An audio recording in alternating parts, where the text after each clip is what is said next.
Hey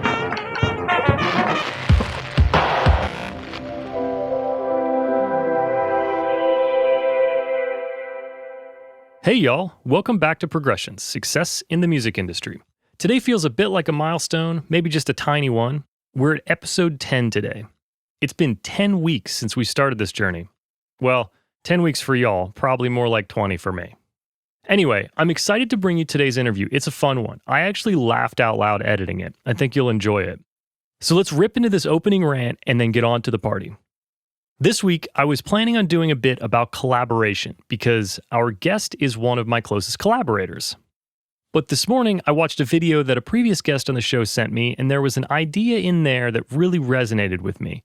And I think it hits on the core values of this show. So we're going to save collaboration for another episode. In episode 1, I said that there was a difference between waking up one day and getting a number one hit and waking up one day and having a number one hit.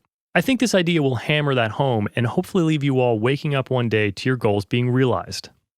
In the business world, yep, we are going back to charts and books and studies on this one.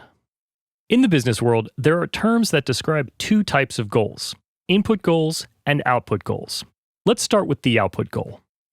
An output goal is the type of goal that describes your long-term targets.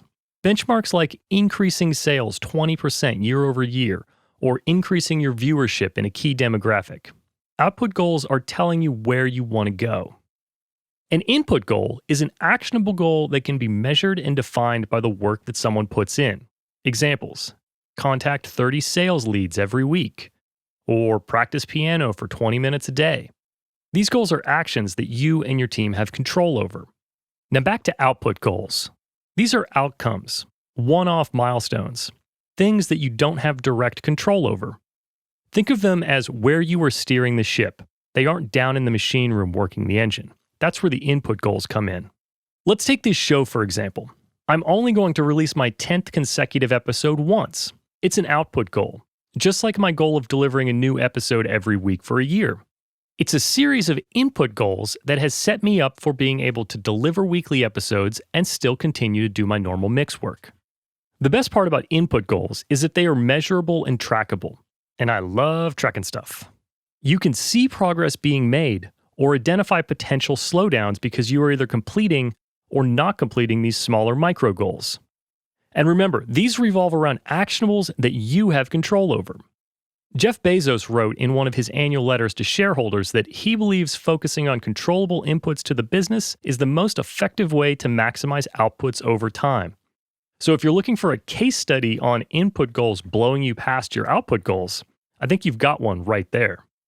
So the question becomes, what are the right input goals? So let's pause here for just a moment. I want to jump over to a book by Gary Keller, The One Thing. Gary Keller is a co-founder of Keller Williams Realty, which is the largest realtor in the world. I think the best way to summarize Keller's book would be, to achieve extraordinary results, you must hone in on the one thing that you are most driven to achieve and find the next single most important thing that you need to do to achieve it. And that goes for any area of your life, personal or career. He describes success as having a domino effect. As dominoes fall and hit each other, they are able to knock down a domino that is 50% larger than the domino that is falling. So if you started with a domino of 2 inches, your 31st domino would be taller than Mount Everest. Why are we talking about dominoes? Well, if your output goal is that Mount Everest-sized 31st domino, you're going to have a hard time knocking that over with a finger flick. Keller writes that you need to break your goals down to smaller and smaller next goals until you reach the next one thing that you need to be doing. He calls it thinking big but going small. You have to find the one thing that you need to do next to achieve your weekly goal so that you will be on track to achieve your monthly goal and your yearly goal and your 3-year goal and your 5-year. You get the point. He's laying out the dominoes. And you know what that next one thing is going to be? It's going to be an input goal. That's how you find the right input goal. You go backwards from your lofty someday output goal, which you don't have control over, and you break it down to input goals that you can act on, and then you let the dominoes fall. And to cite Keller again, you can't skip steps. You can't ask, what's the one thing I can do right now to achieve my someday goal? That won't work because the path to that goal is not clear. It's too far from where you are today. You need to connect all the dots between here and there to really see what your actionables are. So to return to waking up one day and having a number one hit, that is an output goal. You can't control how the marketplace and your audience will receive your music. You can control how much music you release, the strategies you use, the quality of your music, the collaborators you work with, the new skills you learn, and the amount you practice. So, start using output goals to determine your next input goals and commit to completing them. Do that, and you'll look back one day to realize that you blew past your goals and achieved far more than you set out for. This episode is brought to you by our sponsor, the Complete Producer Network. The Complete Producer Network is a social network created by former Progressions guest and 6-time Grammy-nominated producer and mixer Damian Taylor. I've been hanging out on there since it launched, and I can't say enough about the people I've met. In a world where social media is getting a bad rap for negativity, this is an outlier and an absolute beacon of hope for the internet. If you're looking for a community of people that want to learn from and encourage each other, or you want to find new collaborators, or maybe you just want to discover new music, this is the place for you. In addition to conversations on various topics, there are numerous events, workshops, and courses planned for the future as well. And I have to say, I've found the people and the conversations on the network to be super inspiring and right in line with the ideas of this show. So I'm also happy to say that there's a special room there for Progressions listeners to have open discussions about episodes. The Complete Producer Network welcomes all musicians, producers, artists, engineers, and any other form of music creative to join. So jump over to completeproducer.net and get in on the conversation. Today's guest is producer, composer, songwriter, and multi-instrumentalist Corey Britz. Most people will know him as the bass player for the band Bush, which he's been a member of for the last decade. And when he's not touring the world, he stays busy as a producer and songwriter, working on recent releases for his own band, as well as artists like Atlas Genius and Broken Love. His experience doesn't stop with bands and artists, though. He is also well-versed in the world of TV and film, where he has composed music for several productions. And hey, why stop there, right? He's also launched his own artist project this year, releasing music under his own name for the first time, with his latest single, Edge of the World, out now. So we've got a lot to talk about. Welcome to the show, Corey Britz. Hey, man. Wow. Hey, you just made me feel much better about myself than I was feeling when I showed up. That's great. Well, I should come over more often. That's what the open's for, you know? Oh, I love it. I love it. That's great. So I've been excited for this one since we talked about it. For people that don't know, Corey's one of my closest friends and collaborators. We've spent, far too much time together in the same room. So we're going to try not to tangent around too much, but I don't make a lot of promises on this one. And yet here we are again. It's like, instead of time off, let's just hang out more. Do some more talking. Totally, done. So, I know a ton about you, but we got to tap into the beginning for the listeners a little bit. How did you first get into music? I probably first got into music, honestly, just from like my mom. She was into music and she was a musician. So it definitely started with her and just around the house and singing. She was a choir director and a music teacher and all that. So that's where it first began. The seriousness of it probably began in middle school, when we started to hang out with people and people started to actually listen to music and get into their own things and stuff. So yeah, as it's childhood generally, and then as we got older, got more interested in, popular music, whatever that was at the time. And was bass your first instrument? Everybody knows you as a bass player.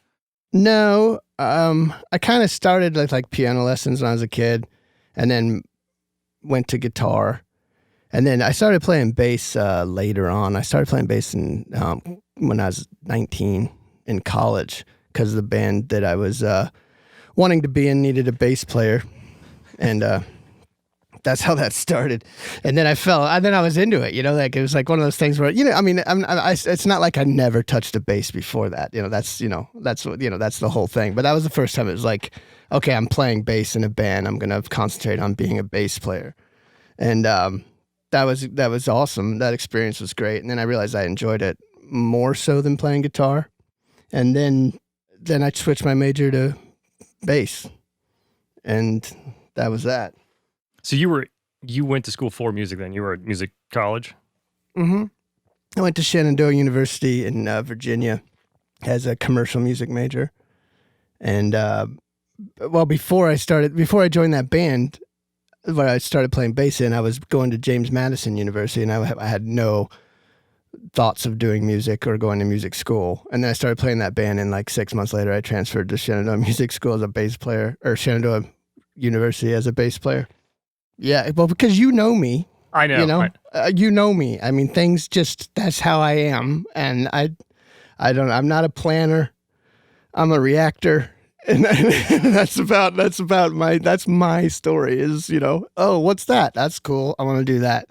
And that's how I ended up. That's literally, I was thinking about, because I've been listening to your podcast and I love it. And I've been fascinating listening to all these people speak about like what they do and their, like their goals and how they got there and everything. And I was fascinated by it because it was such a foreign like thing to me that people actually like have a goal and like a thing in mind and they actually have their shit together like in that way, you know what I mean? And so I kind of both at the same time felt extremely inadequate, but really like I learned a lot. And then like now I'm just sitting here thinking, all right, my thing is nothing like that. And I've been trying to find those parallels, and I haven't found any yet, but I'm hoping that together you can help me like figure out like where that stuff comes into play for me. Cause yeah, by the time we're done, we're going to find one. We're going to figure me out, man. Yeah. We got to figure out, why I'm here, how I got here, and if there's a hidden reason that I never knew about. Oh, it's funny that you say you started playing bass because the band needed a bass player. I feel like there's like this, like poor bass players. I feel like that's where bass players come from. Like for some reason, nobody wants to do it. So some guitar players like, okay, cool. I'll play bass. I can do that. And then they stick around and realize that bass is actually good. That was my first instrument. So yeah, right. I think bass is one of those really cool instruments where it's easy to step into, like, and get up and running as a player, like as a, you can be in a rock band and learn the bass parts relatively quickly, but it doesn't stop there. And you know what I mean? And like once you take like the, easy, we can get any friend to play bass, that's how I got into it. It's literally like I was any friend that could handle playing the bass for those notes, you know what I mean? And like, everybody was kids and you don't realize how much there actually is to playing the bass, but you're like, hey, but like I sat down for a week and I learned these 4 songs and we're going to go play a show, you weren't any good at it. You didn't even know what bass was then. You just knew that there's the notes I had to play. I played the notes and it takes you a while to realize I played the notes really badly, but now I'm fascinated by what it takes to be a better bass player. Now I want to be a bass player, It's like, I don't know. Bass is funny like that. It's an easy in, but a lifetime of like trying to get it to be all right. Well, I think it's kind of along the lines with drums in that it's the art of restraint that makes it great. Yeah, you know what I mean. It totally is. It totally is, and it's which is fascinating because in every other aspect of my life I have none. Right, but as a bass player, I tend to sit back and just play as little as possible and add to whatever I can without being like, a flashy player that does all kinds of, crazy riffs and stuff. You know what I mean? I'm just like, hey, what's the minimum spec? You know what I mean? Like, what can I play that helps the song but stays out of the way and I have fun and I don't have to be too sober to do it? Like, that's, those are important to me, But like, yeah, all other parts of my life, I'm a total spaz. But when I play bass, it's like, that's fine. I'll just do that. That's good. Just leave it there and play it right. I can't let the listeners think that you're not good at bass. I've seen Corey rip through like crazy Jocko changes.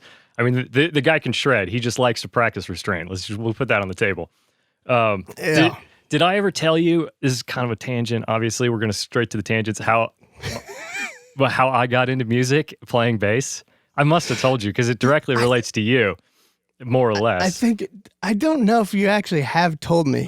Like, so I mean, you've hinted at it with some hilarious Christmas gifts, but I don't know exactly. So it's really good. So I think it was like probably 8th grade talent show. My friends were like, we're going to play Glycerine by Bush. And I'm like, oh yeah, that song's great. They're like, do you want to play bass? And I'm like, okay, cool. Yeah, I'll play bass. I don't play bass. And they're like, cool, just get a bass and you can play, right? So There was one guy in the band who was like, he's like, Travis is not going to be good enough. He cannot learn how to play bass in 3 weeks for this. And so I got a bass and I learned how to play those root notes.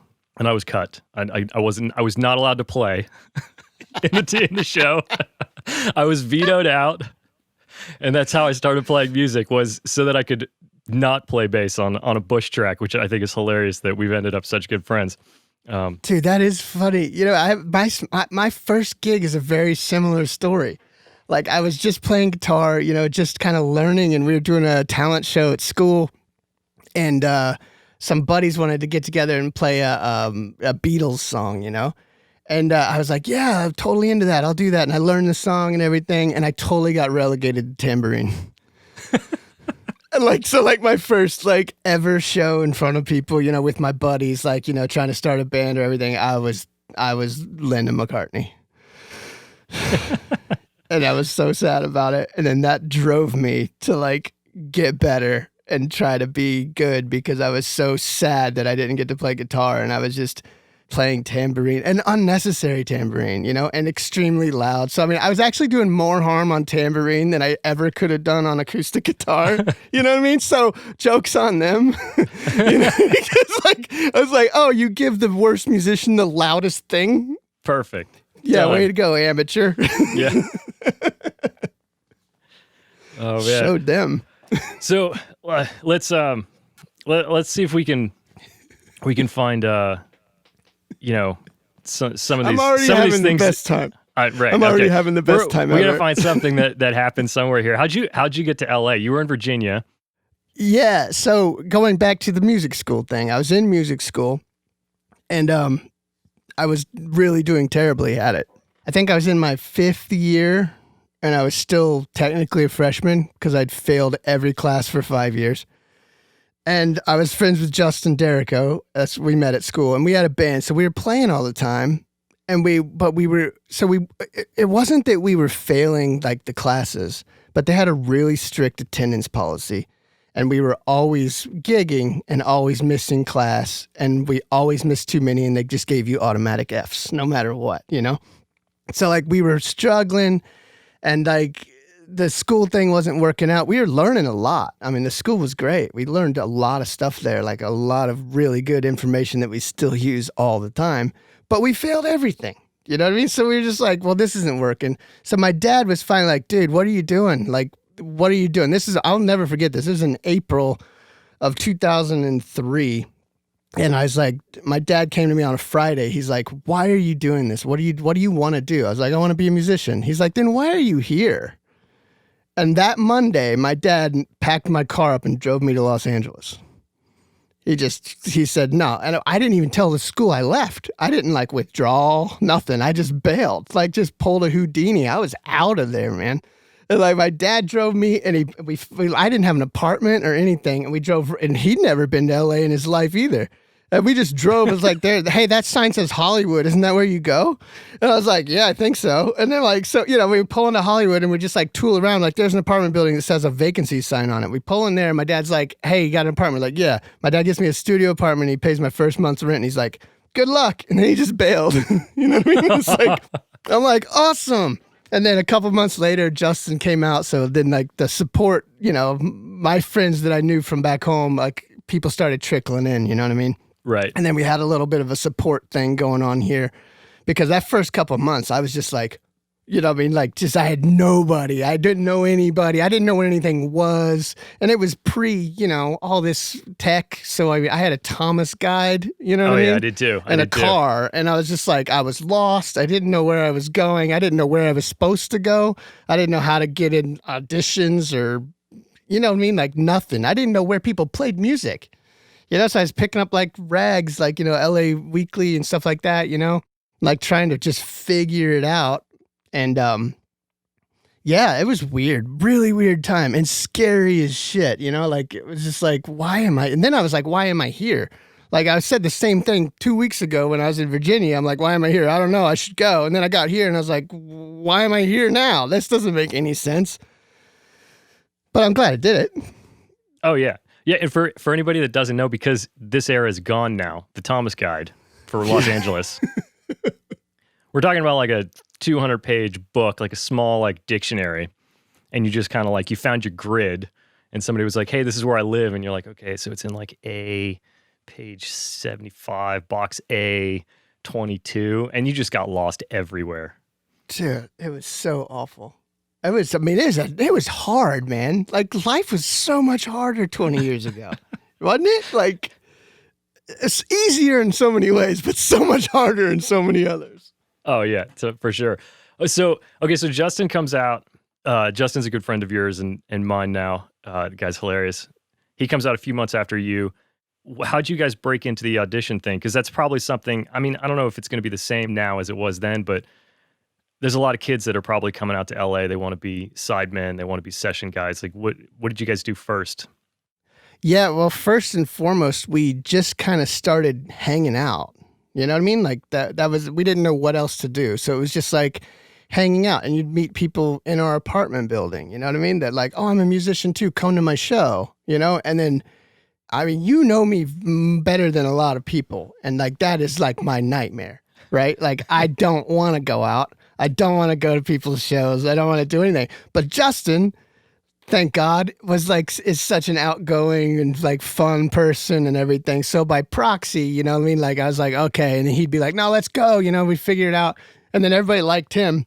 So like, we started to make a network of people, and then people started saying, hey, you guys can play, you know, we jam and do things, like, you should talk to so-and-so, that, you know, this is a person that like does auditions for bands, or this is a person that sets up sessions, you know what I mean? Like, stuff like that. So it was all literally like that old school, hit the ground running, talking, networking thing, you know? But like networking, it was definitely like, when I think about networking, I think about kind of the icky, you know, like Hollywood networking thing.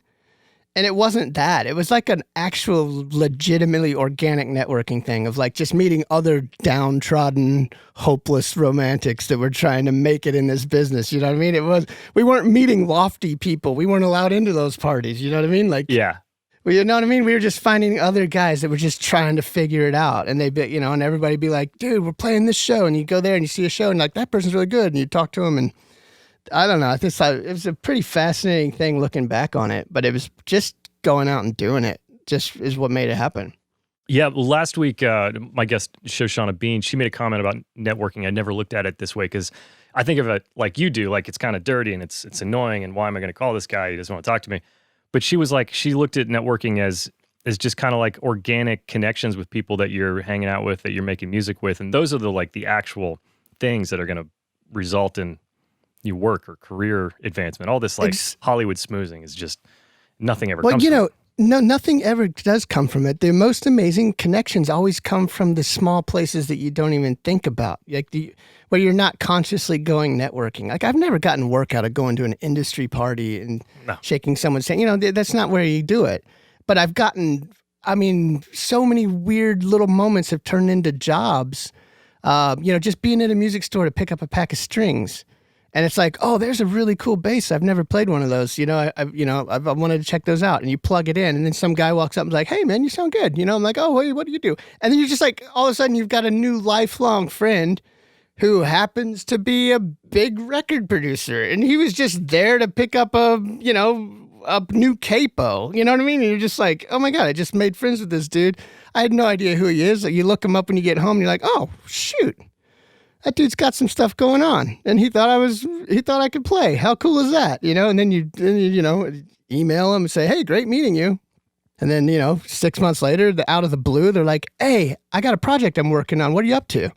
You know what I mean? And you're just like, oh, nothing. Honestly, nothing. What time do you need me to be there? I'll be there early. Oh, man. It's true. So true. Do you remember what the first gig you did that felt like it was a break? Like you were like, oh man, this is a good one. Wow. Yeah. I mean, the first one that felt like a break. Like, what's funny about it is everything feels like a break. You know, like some of the smaller ones when I first got out here were like, the first time I played at Viper Room because I'd heard about this place. You know what I mean? Like it felt like it felt like a micro break. You know what I mean? It's like, oh my God, I'm playing at this place I've heard for all these years. I'm in LA, oh my God, this is cool. And it's with some band you've never heard of, nobody's ever heard of, you know what I mean? Like, I didn't even know who they were. Like I wasn't in the band. It's just like some dude calls and says, "Hey man, I'll give you $45." And you're like, "I'm there." You know what I mean? It's like, but so all those little things, man, they're all like little, I don't know what you'd call them, but just like little tiny like wins that like plug you into the scene you wanted to be a part of, And then probably the first time that I got like I felt like something really cool was happening was when I joined a rock band called Operator. And it was just cool. Like they were really good, like they were great players, great, songs.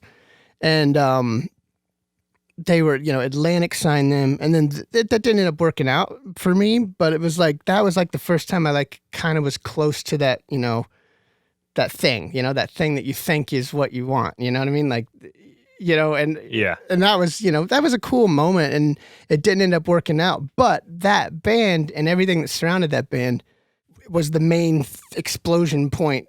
I guess I don't know what you'd call it. Like the main point where my career actually started to happen and I didn't even realize it. Okay. So when I was playing an Operator, Justin called me. He's like, "Hey, there's an audition for this band, The Calling."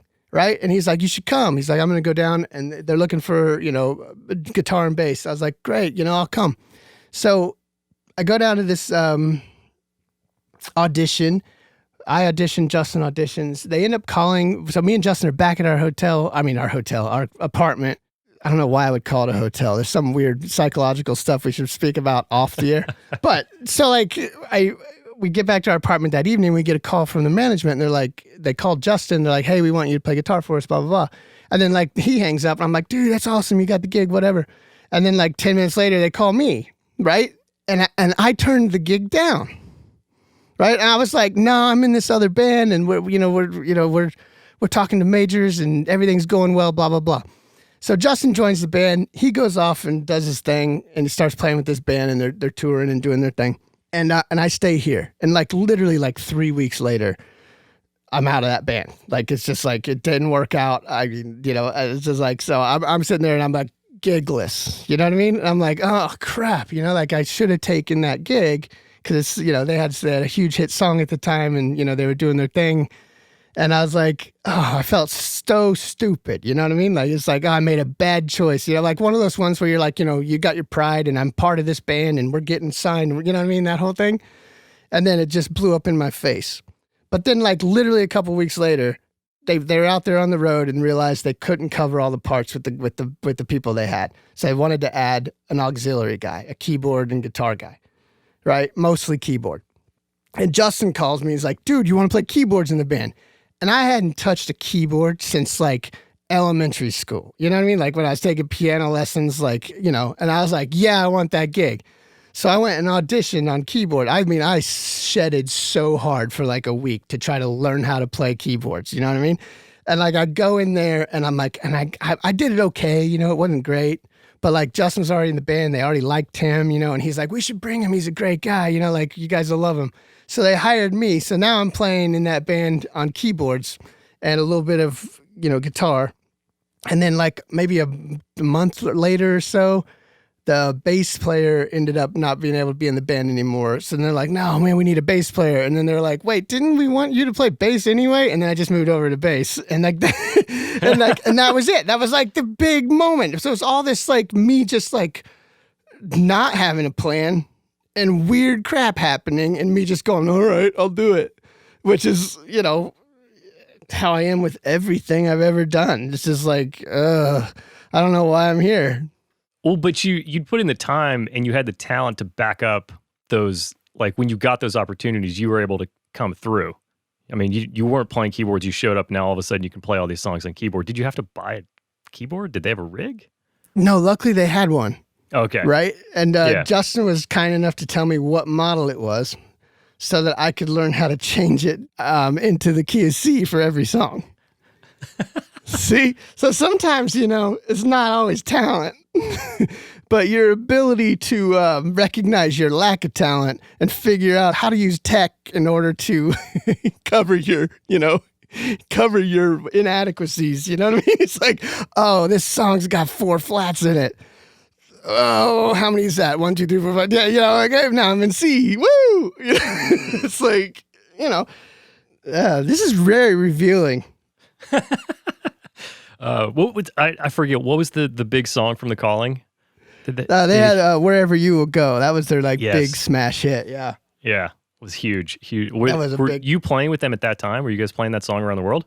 We were playing that song, but that we came into the band after that record had already been out. That was their, that was their big huge hit. But we came in when they came out with their second album, so we were playing that song around the world with them, which was fun because just two kids from middle of nowhere playing a hit song that we knew from the radio around the world was pretty rad, especially since I was on tour with my best bud. You know what I mean? It's like everything just everything was kind of working, in a really fun, wild way.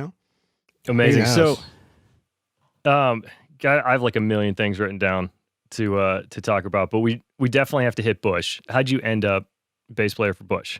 I ended up playing in Bush. Let's see, I think it was 2007, 2008. I was playing with Dave Stewart in a band called Platinum Weird, and he was writing with Gavin Rossdale for his solo record, and producing a couple tracks with him. And Dave ended up bringing me in as a session player on those sessions, and that's how I met Gavin. And we became friends and everything. And then he invited me to come out and play on his solo tour. And then shortly following that is when he put the band back together, put Bush back together after a 10-year hiatus, and needed a bass player and called me up and asked me if I wanted to join the band. So, really, just based on a relationship from working together, then? Yeah, just from studio work via another mutual friend. It's not like I had a website, and I wasn't putting up Instagram ads, you know what I mean? It was just I just happened to be the guy that answered the phone that day. Honestly, I mean, how many bass players you think Dave Stewart knows that are killer? You know what I mean? A lot. You know what I mean? It just happened to be the I picked up and said I could make it, Came through. Let's see, out of my list. I don't know. Let's just hit it all. Let's hit it all. Hit it all. Okay. Just hit it. I mean, let's come on. Okay, so I've got. I think this is a good one, and you and I kind of touched on this the other day. You said something to me. I don't know, a year or two ago, and it has always stuck. Really stuck with me enough that I bring it up every time I'm given the opportunity. And you said, I mean, I'm not going to remember exactly because it was so long ago, but basically what I took away is you said that a good partnership is not twice as good. It's 4 times as good or 10 times as good. That makes so much sense to me because if you're working with somebody or you're working with 2 people and you're only twice as good or you're 3 times as good, then really you're no better than you were by yourself. And it's when you look at a team like that, I mean, obviously you and I have worked together for, I don't know, 5 or 6 years on a million things. And I definitely feel like that's something that you and I have, that the work I do with you is far better than the work I do by myself. Yeah. Do you have any thoughts on just teams and collaboration? Because I feel like you obviously have some insight on that because I'd never heard anybody describe it the way you did.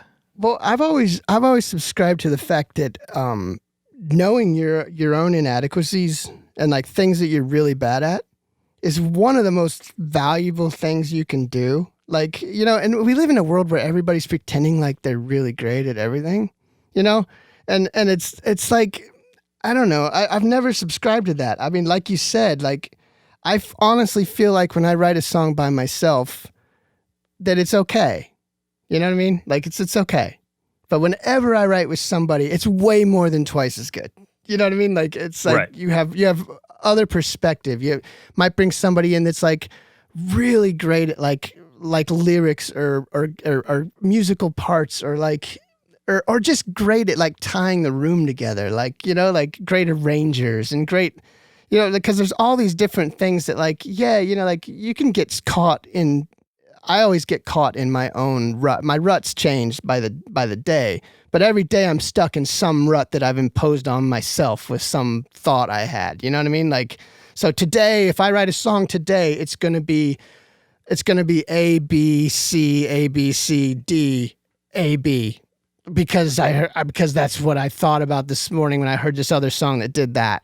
You know what I mean? And I've got myself stuck. You know what I mean? Then I'm like trying to write something that my brain's already decided it was going to write. You know, but whereas if I collaborate with somebody, they're going to go, that part's awesome. No, don't go there. Let's do this. And you're like, oh, that's way better, you know? And same thing with like audio, with production, with playing. I mean, heck, just playing with different people. I mean, how many times have we been together where the guys that end up playing the parts on the record that's not their first instrument. You know what I mean? Like little things like that where it's like, hey, guitar player, you play the bass part on this. Why? Because it feels and sounds cooler when you do it. I like what you're doing there better than what I'm doing over here as a bass player. You know what I mean? Like, and like allowing those things to happen. I think it's important, man. I mean, collaboration is hard and tricky, but finding people that you can collaborate with that are open to just being like team players, I think those teams always put together so many things. Like I always hear about songwriting teams. Oh yeah. You know what I mean? Like I always hear about the great teams of people that did these great tracks or these great production teams or like, I don't know. Bands. I mean, bands are a giant collab. You know what I mean? And like, you take any band and take like one member out of it, it's not that band anymore. You know, it's like they're probably good, but it's different. You know, like it's gonna be. You know, like I don't know. I don't know. Yes. Answer. Yes is my answer. Yeah.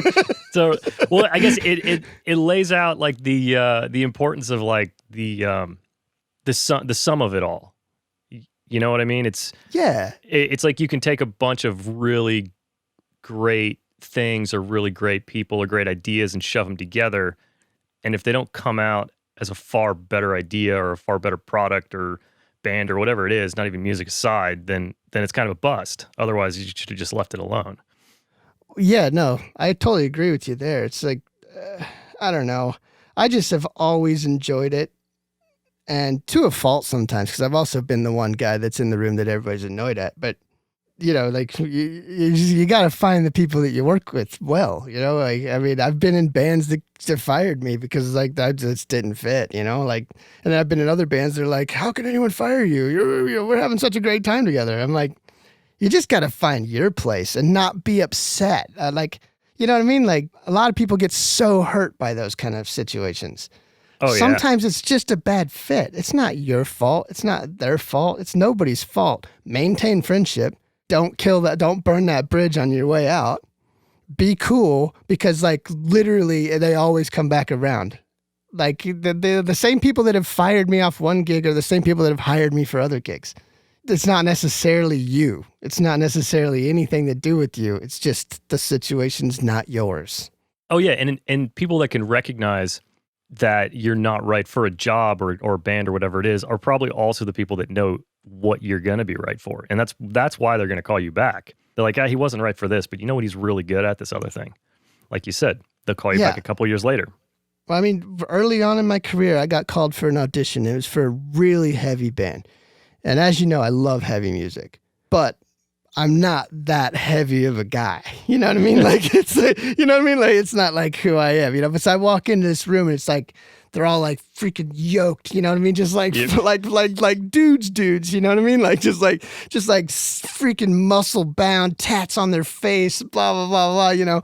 And I'm like, and I walk in, I'm like, you know, 21 years old, you know what I mean? Like, oh dear Lord, you know what I mean? Like, you know, and I played with them and we played great music, and the singer literally turned to me, he's like, dude, you sound great, but you just don't fit, man. You know what I mean? Like, and I'm like, I agree, dude. Thanks for the call. You know, I hope you find your bass player. You know what I mean? It's like, it's not me. We're all well aware of it, but thanks for going through the motions anyway. It was fun to jam with you guys. It's like, appreciate it. I guess you could probably tell. I mean, I'm not a player. People probably know that I'm not a player. You could probably tell, like, as soon as you get to an audition, you get like 16 bars in, you're probably like, I'm not getting this gig. Is that, or yeah, is that something that happens? You're like, I'm just not vibing with this group. Yeah, no, I've definitely had that happen before. Like I've done certain auditions, and some people I won't name names because I don't want to, that's not something I would do, but like there's been a couple auditions where I know that like I scared the shit out of the artist. You know what I mean? And then like other, not like scared them like in some crazy way, but just like they were just like, nah, not my dad. No. You know what I mean? Like, and then like other artists where you think I ain't got a prayer here, but for some reason you click with them. You know what I mean? Like, Oh, yeah. I've had some gigs where, it's like, I'm like a, 35-year-old rock guy playing with like a 14-year-old pop act. You know what I mean? And I'm like, I went into the audition like, like, no way. Right. This doesn't make any sense. Like, no way. And you get there and then like the artist is like cool. And like there's just a thing. And then the manager's like, hey, we really liked your vibe together. And you're like, really? I mean, I could be his dad. You know what I mean? It's like, Yeah, I'm not going to be on camera, am I? Yeah. It's like, well, this feels odd. I don't know. I think that we always have these preconceived notions about what things are supposed to be, but I've seen them go both ways. I've seen it be like, yeah, we were right about that. That's not a good gig for me. But I've also seen it go like, I can't believe I got that gig. You know what I mean? Like, I don't understand. But I think the general rule of thumb is if you don't got work, show up. You know what I mean? Like, just go. Who knows? Do you think that doing, like when you get one of those gigs that like maybe you thought you weren't right for, or it doesn't really make sense in like your path, were any of those gigs like beneficial to you? Or then in the end, when you look back, are you like, oh man, that gig took me nowhere for like 6 months. I just paid my bills. I think they were all beneficial. Like, I mean, I don't think there's anything in our life that happens that isn't beneficial as long as you don't have blinders on, Like for some of those gigs, it's like, oh, well, I didn't think I was going to get this gig.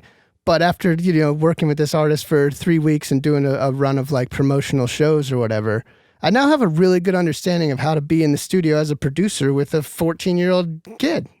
You know what I mean? Like I've now developed this like new like way to interact with people I'm not used to interacting with. It doesn't have to be musical. It can just be on a personal level, just like as a producer, half the time you're just trying to make somebody comfortable and get a job done with them, So Yeah.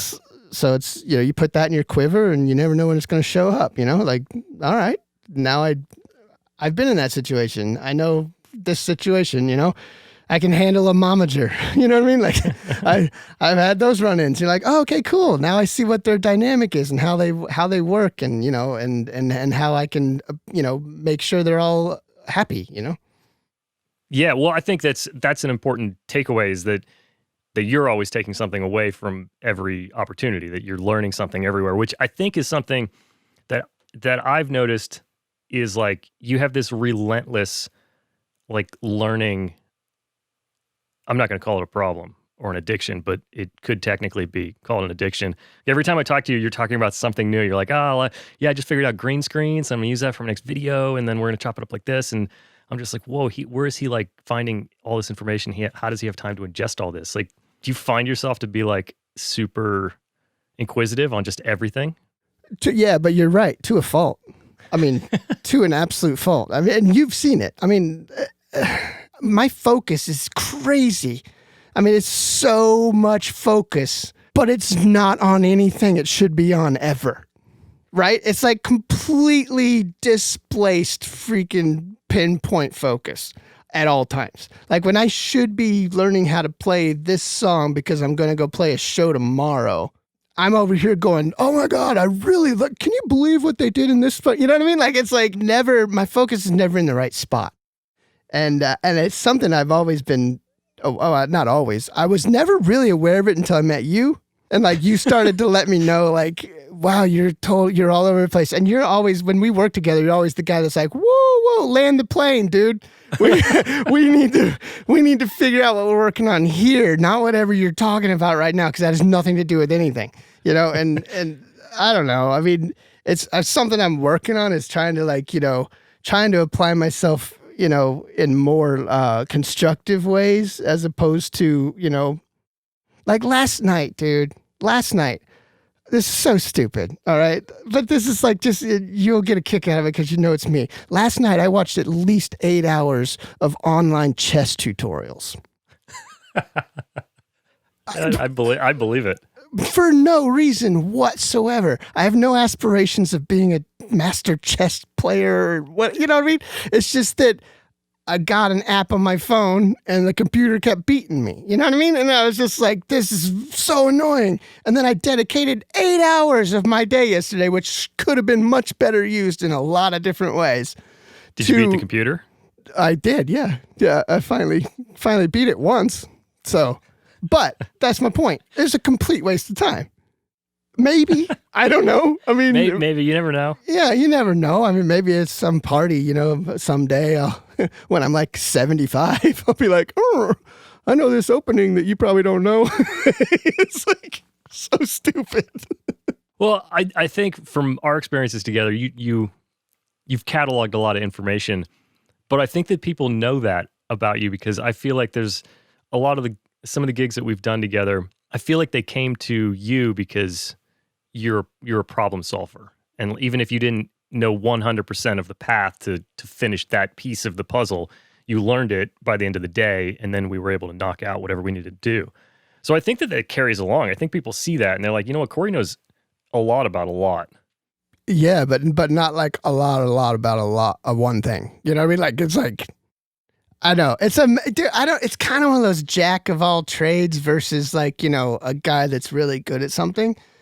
And just accepting your role as the guy that's kind of okay at a lot of stuff. You know what I mean? And just go ahead and be in that, you know? Because, like, I don't have the mental acumen to, like, funnel myself into one thing. And I wish I did, because I would probably be much better at one thing than I am at anything else. But I can't do it. Like, I just can't do it. I can't focus on anything for very long. Like, you know what I mean? Like, I don't know. It's a weird thing, but like I can focus so hard on something for a little window. And then I'm on to the next thing. Like, I'm over it. I'm like, okay, cool. I got through that gig. It's like, now what? Now it's, let's move on. I don't know. Well, you just keep it cataloged. You've pulled out, I mean, basically every instrument that I could think of while we've worked together. And by the end of the day, you know how to play it. It ends up on the record. But I can't take full credit for that because you know how to edit it.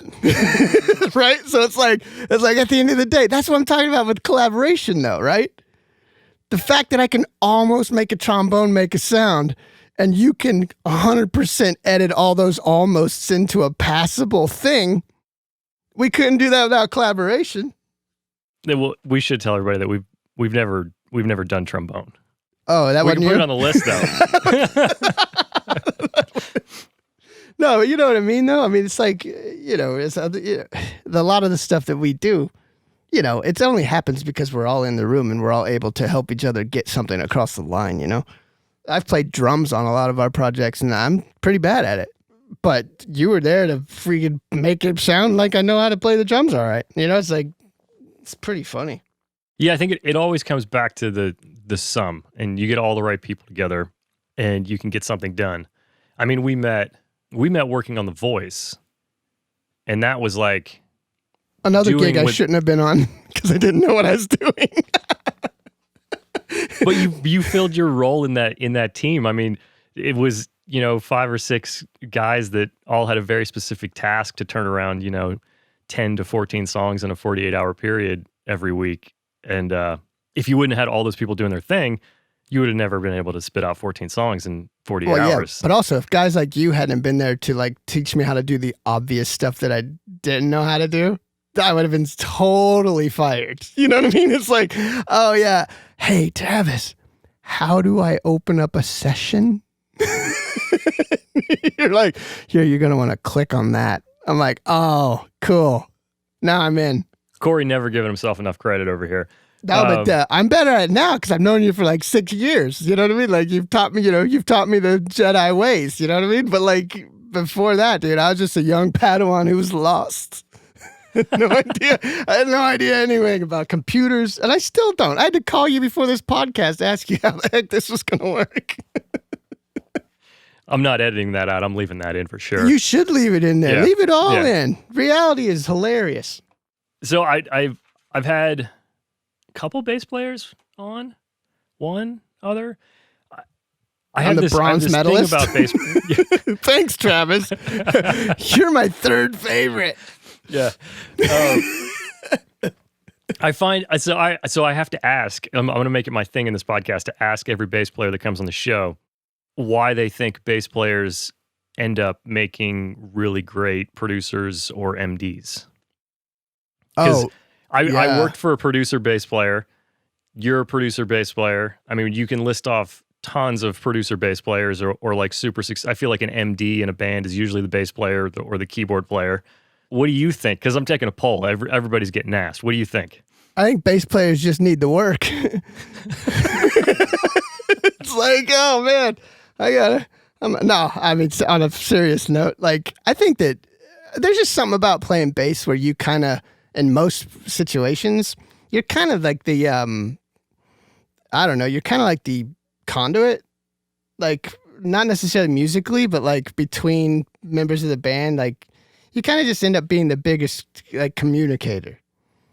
You know, like, yeah, okay. And I think that's important in a lot of when you're producing, you know, is to be able to communicate things to singers because, you know, you're going to talk to a singer differently than you're going to talk to a drummer, you know, and you're going to talk to a guitar player differently, you know what I mean? Like, because there's things in common with guitar and bass, there's things in common with bass and drums, you know what I mean? Like, so you're kind of like just by, you know, just by the luck of the draw, you have the most commonality between the rest of the band. So I think your communication skills are improved, and then when you get into a room, it's like you're also the one that knows the most restraint. And a lot of times, if you want to make a great record, it's about picking the right stuff, you know. True. Less is more. Less is more. All right, so that'll go down in your answer for bass players and producers. We'll do a book. I'll sell a book. Yeah, I think they need work is actually what I really think is important. I'll leave that in. You know what I mean? It's like, yeah.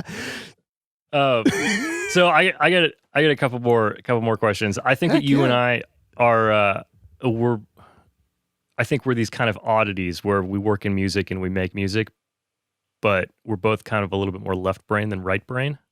Would you agree? I would definitely agree.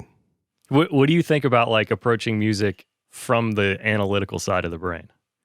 Well, I mean, I honestly believe that no matter where your art comes from, it's still art. So if you're one of these people that just naturally sees and hears all these beautiful colors and just does that, and that's your MO, kudos. That's not mine. You know, mine is, what is that? What do I need to do? How do I make that work? How can I figure that out? And then, so it's just two different paths to the same outcome, really, hopefully. I mean, because at the same time, there's, like we were talking about with collaboration, man, there's shortcomings in both of those styles, you know? Like, you know, you might make the most beautiful art in the world, you know? Like, you might write this amazingly gorgeous music, but it doesn't really fit into anything that will actually make you money. You know, not necessarily that's the only goal, but like, I mean, it is definitely a goal. Like, you know, it's something you need. You know, you can't just go your whole life like creating this, you know, you could. And if that's your path, that's awesome. You know, like if you have the ability to just do that, go for it, you know, but like, but at the same time, if your thought process is, I want to make music and make a living at it, then a lot more of the left side of things comes into play. Right. You know what I mean? Like knowing what are the trends? What are the forms? What are the boundaries that we have to stay inside of in order for this to be taken seriously in a marketplace, you know? So that's my thought on that, is you need both, but I'm totally left. I mean, I'm always trying to figure it out and understand why it is. Why does this have tension? Why does this not have tension? Yeah. Why does that work like that? You know, and some people just do it naturally, you know, like when we were working with Kinsey, you know, she like that one song that she did and she had those really beautiful harmonies on it that were like really affecting me. You know, I was like, that's really cool. And I sit down at the piano. I'm like, what is that? I want to know why that's making me feel that. It just came out of her. Right. naturally. Yeah. I wanted to know why I felt that way. You know what I mean? Like, and it's like sit down and figure it out and put that in the tackle box. You know what I mean? Like, okay, next time I need to catch that fish, I'm going to use that lure. You know, it's like, it's important, I think, it's important to like try things and then figure out why it worked or didn't. And I think didn't is even more important than why it did. Well, I think you have to analyze both, though. I think you and I were talking about this the other day. You have to analyze your successes just as much as you analyze your failures to understand like why you ended up going down the road you're on. 100%, man. I think we always overlook our successes. You know, like we always look at like, me anyway, not we. I mean, me. I always tend to look at like, that didn't work. What did I do wrong? And I think there's value in that, but I think there's more value in when something does work, trying to figure out why it did. You know? Yeah. Like, you know, that's important. And I think a lot of people overlook that sometimes where it's like, oh, cool, we got to win, you know, but they're always sitting there going, oh, that didn't work. We should not call that person next time or do that thing or pitch it that way or, you know what I mean? We should use a different picture for the artwork because it didn't seem to connect. You know what I mean? Like we always look at the things we did wrong. Yeah. When we really can't pinpoint. I think it's harder to pinpoint what you did wrong than what you did right. It's like if something works, it's really easy to look at it and go, that's what worked. And then just remember to do that next time. You know, like do that, you know, like, yeah, because we can all sit here and point fingers. We've had so many projects, all of us have in our careers, that we thought were really great and nothing ever came of it. Right. And we sit there and go, what went wrong? What went wrong? And we all have different theories. There's just so much more conspiracy theories in trying to figure out what you did wrong than just the obvious answer of that worked. Oh, that makes sense. You know what I mean? Like, I see why that worked. Well, I think that people are really quick to like, unfortunately, like look at some of their successes as you know, luck, or they don't look at them as big of a win as they might be. It might be just like, oh, that we got this one. And, you know, and then when your next thing is not as successful, then all of a sudden, oh, we were lucky. It just doesn't matter. You know, I think people need to remember that everything's going to react differently, but it's equally as important to, you know, try to analyze what went right as it is to what went wrong. I'm fascinated by the word luck, too. I'm so tired of people talking about luck. I mean, we might as well be talking about unicorns and fairies. It doesn't exist. Right? You're not just luck it's a freaking ridiculous concept. It's like this faith in this nonsense that you're like, no, there's no luck. Nothing is luck, right? Some person that's working like, you know, I don't know, in Arkansas at a warehouse, you know, trying to do a thing. He's not going to produce the next Beyonce album, right? Right.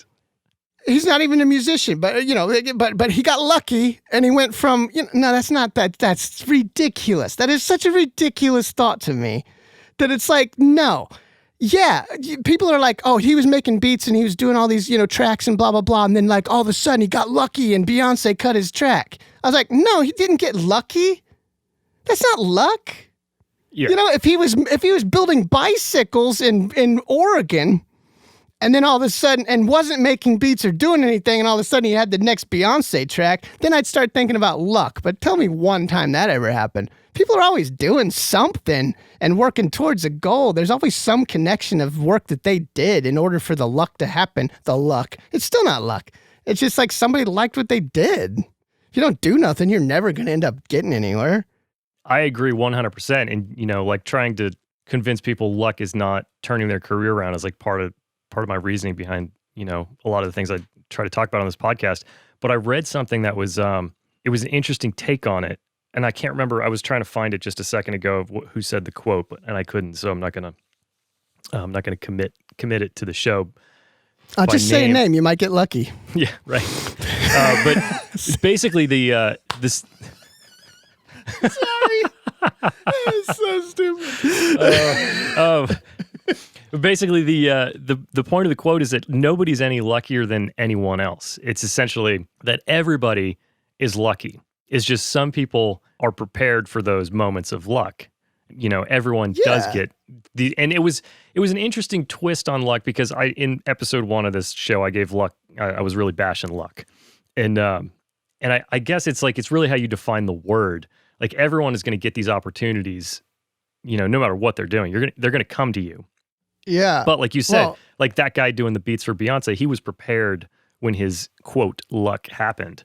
If he was just. Well, I think everybody is trying to make luck and break a synonym, right? And it's not. Your big break is not luck. Those aren't synonymous. Okay, you don't just work your ass off in music and then get a break, and that break is luck. No. That's not how that works. That's a ridiculous thought process. You know what I mean? Like, no, that's stupid. Luck is silly. Like, I don't get that word. Like, maybe it's just because, I don't know. Maybe I'm just, I don't even know what the word is. I'm not even lucky enough to have words work. You know what I mean? But like, luck is like, I don't get it.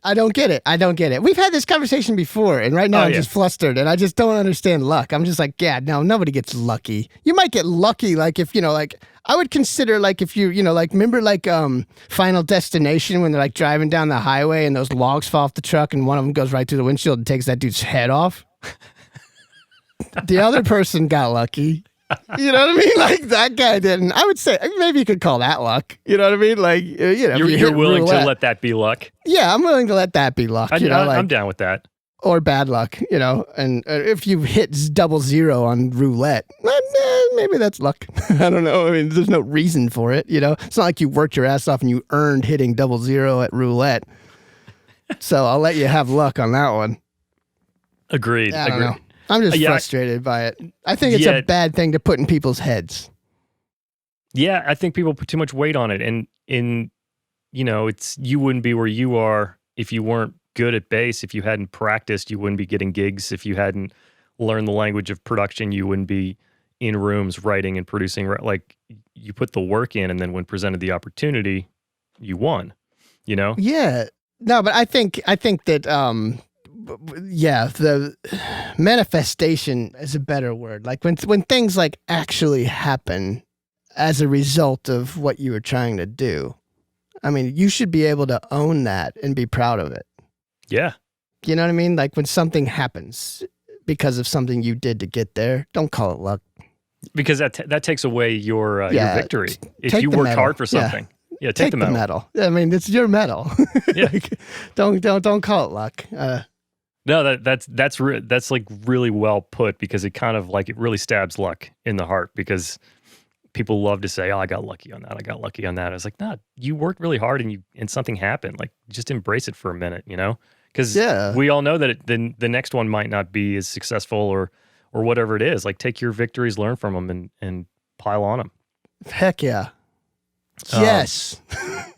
This feels like a meeting that it's really pumping me up. I'm ready to go get the world, man. Oh man, bring it on, world. So we work our way to the end, but we can't not talk about your record. Oh right? Yeah. Oh yeah. So you're putting out music. Since I've known you, you've probably been in like 45 bands with yourself since I've met you, and finally you've found the one that you're like birthing out into the world that you love the most. What was the hardest part for you on that, to like really finally put something out with Corey Britz's name on it? Well, I found out that nobody knows less about me than me. You know what I mean? Like, so I had to go through this whole process of like, trying stuff, and you were there for a lot of it, like where it's like, yeah, that's all right, but it doesn't really fit. You know what I mean? Like I had to write a lot of stuff, and I went through a lot of different genres and trying to find something that felt like I was actually being honest with myself, And it was really interesting to find out that like I'm not as tough as I thought I was. I'm not as edgy as I thought I was. You know what I mean? I'm also not as romantic as I thought I was. Like, you know what I mean? Like, it's just like, wow, like I'm way different than I thought I was. And it only took me till, I was 40 to finally like get in touch with who I am. And I don't know if I like him. But hey, he's trying. He's hoping for some luck.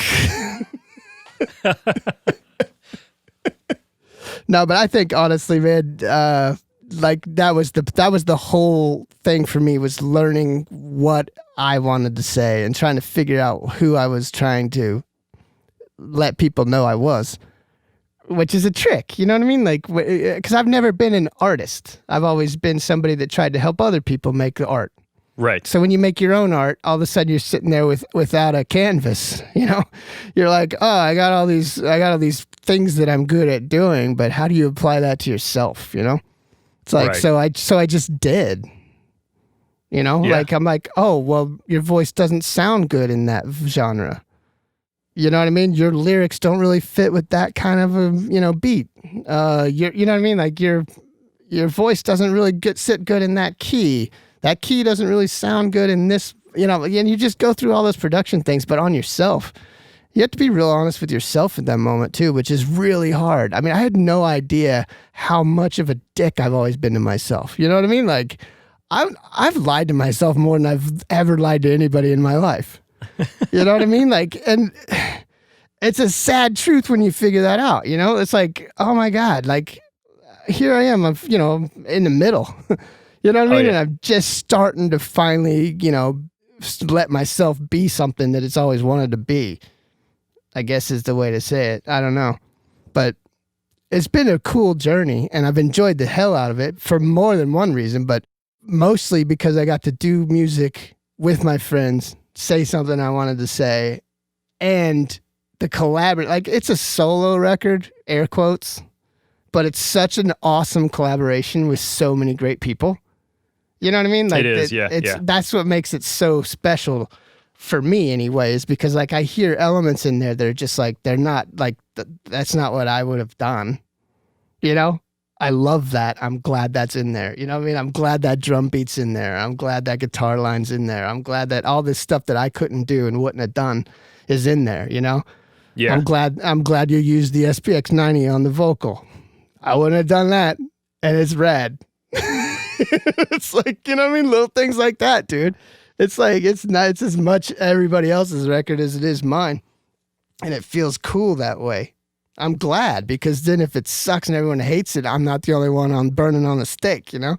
I'd be like, hey, we all did a bad job. Go down together. Yeah, cool. Thanks for your help. Oh, man. It was a cool journey because I watched you do all those things. I mean, God, the number of voice notes that you sent me, or the number of times we stopped in the middle of a song for you to voice note something else. I don't even know how you would come up with an idea while we were listening to other music. All of a sudden, you're like, hey, stop. I need to put something in my phone. I'm like, where did that come from? What are you doing over there? But so many songs. Yeah. That's just trust. You were the only one listening at that moment, because I'm like, oh, Travis is fixing it. He could, he's onto something. I'll let him think. I wasn't even listening to what you were working on. That's just like, oh. You know what I think would be really interesting is if people heard like the variations of what you went through while you were exploring that, like, because there's songs that, I mean, were written in another genre, and and you would just come to me or Justin and Nick and play a demo that is not related to your project as it sounds now at all. And you're like, this is going to be great when we do it up. And we'd all just stare at you. You're like, are you sure that's this for this project? It's a great song. It sounds a little off there. Yeah. Well, I think that was the awesome part about it though, is that we were all willing to try things. Oh yeah. You know what I mean? Like everybody's like, yeah, let's try it. And I mean, how many songs did we do though? I mean, there's another testament to just like work. I mean, there's a lot of songs that there are a lot of songs that are just sitting, not even part of the record anymore. Just because like we were smart enough to listen to it and be, and self, edit and just go, nah, no, that's wrong. That's bad. Maybe we'll use that for something else at some other time, but it just doesn't fit right now. Well, there's a fine line between not putting out enough material and putting out your best material. Like you have to make sure everything you're doing is, you feel like your best work at all times, but at the same time, you can't wait 2 years for your best work to happen. Yeah. You know what I mean? Yeah, no, I mean, we definitely live in that world now where it's, so much is reliant on it happening Yes, now yeah. all the time. Yeah. So it's like, when you used to be able to just write a record, take a couple years, you know what I mean? Do your thing. And you have that ability on your first record now. You do? Yeah. You have the ability to spend the time. And I think that you should. This is as long as you release your first record. As Because long there's as you people do out there that have never Yeah, released their first exactly. record. They've been It's doing it like- for 3 years. Take your time, do it, and then get it going, and then realize you don't have much time to follow it up. Like, you know what I mean? Like, you better pick a lane that you like and that you can be prolific in, and then do it, you know? But I mean, it took me a couple years to get this record together, you know? But now I feel like I've slotted into a place where I can produce, you know, like I can make music in that vein and Yeah. keep it going and feel good about it, and I'm enjoying it, you know, like, and it feels honest. So I don't feel I don't feel like I'm, you know, I don't feel like I'm wearing some weird costume, you know what I mean? Like, it's me. Yes. Well, So and if people that's dig come it, up. that's great. That's come up in a lot of my interviews. The idea that you have to be doing something that you honestly enjoy in order for it to be sustainable, and also I think for it to be successful, because people latch on to the authenticity of something. You know, if you're making music that you don't actually like, but it's still good, somebody's going to notice that there's something off about it. You know, when there's so much music that you can listen to, Yeah. I believe that the only thing that makes something a hit versus not a hit or whatever is that something about that people connected with authentically, and everyone believed it, and it's the right thing. You know, and the wrong artist on the same song probably would have never worked. Yeah. Because maybe that artist didn't live that story or whatever it is. But without that, there's no thing. It's just a bunch of music. So something has to win people over. Yeah, I mean, I think it's one of those funny things. Even as a producer, though, we both find ourselves in these situations where, like, authenticity is like, it's kind of an X factor. It's a variable that you're chasing, and you never really know if you actually got it. But you know what I mean? Like, you know what I mean? Like, you can sit there and think that feels so correct. You know, that feels so honest and so amazing. But it's not till it leaves and goes out into the world that you actually know if it did or not. You know, like, True. because there is some weird thing. I see it with my daughter, you know, like I see her connect with songs as an 8-year-old, you know, like, where it's like, what is it about this song? And it can be anything from some like really silly, dancey, fun kids thing to, you know, like in a really emotional, you know, deep song. But like, then she'll have other ones where she's like, you know what I mean? And you're like, what is that all about? Because she's not one of us. She's not sitting there going, oh, no, that's out of tune, or that's, you know what I mean? She doesn't have any of those tools. Her only tools, you know, that she has for liking a song or not, or whether it connects with her on some sort of level. Right. And, you know, so like, I find that interesting, you know, like, I don't know the answer, but I think not knowing the answer is the point. Yes, I mean, totally. You know what I mean? Like, if anybody did know the answer, then our world would suck. Totally. Agreed. All right, so I got my last closing question, which you've probably heard if you listen to the show, is what's your goal that you're doing right now? What are you focusing on? I know you're going to tell me that you don't have any focus. But if Corey Britz has one goal right now, what is it? And what are you doing to go to it? My one goal right now is short term. I mean, it's getting through COVID-19, this whole thing. Like, it's like buckling down, swallowing my pride, taking any work I can get to keep myself afloat through these hard times. And then once these hard times start to, you know, chill out, then I'm going to turn my focus to, you know, more of a fun goal. But like, my honest goal right now is to dig in and ride through this storm, you know, because it's hard. Like, It is. it's the hardest thing I've ever had to deal with. You know, like, the music industry's never been shut down in this way. You know, so, and as a dad and a husband and a, you know, a musician and a blah, blah, blah, that's my biggest goal is taking off everything and just allowing myself to continue to work and do whatever I can and make it through this. So it's a very pragmatic goal. It's not very sexy. It's not very romantic.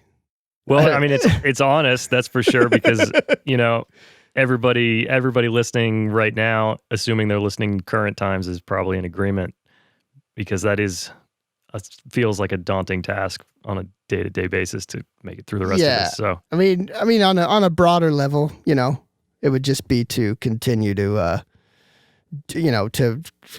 continue to learn and hone my craft, and hopefully try to help myself, be more organized with my thoughts and skills, and trying to streamline myself. I would love to streamline myself. That would be a great goal, and the first step would probably be to stop being me.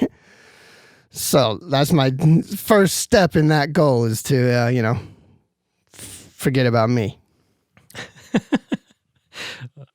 Oh, that's good. Do you obviously we could keep going all day, and we'll probably continue chatting after I hit stop, but do you want to tell people where they can find you on the internets if they want to hang out, socials or websites or whatever? Yeah, I'm just Corey Britz at all the social spots like Instagram and Facebook. It's just Corey Britz. And I'm there a lot. So come hang out, DM me. I'll get back to you.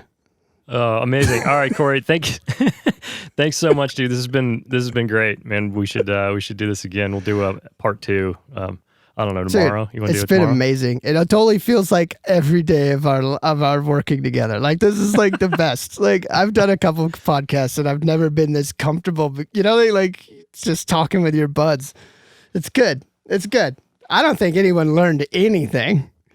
I enjoyed it. I mean, and you're welcome, everyone. You're welcome. If you take away anything, don't be like me, and listen to Travis. He'll help amazing. you too. Well, he'll help you too. And on that note, we're gonna go. All right, thanks, Corey. This is Thanks, great, brother. So that's it for episode 10. Hope you all enjoyed it as much as I did.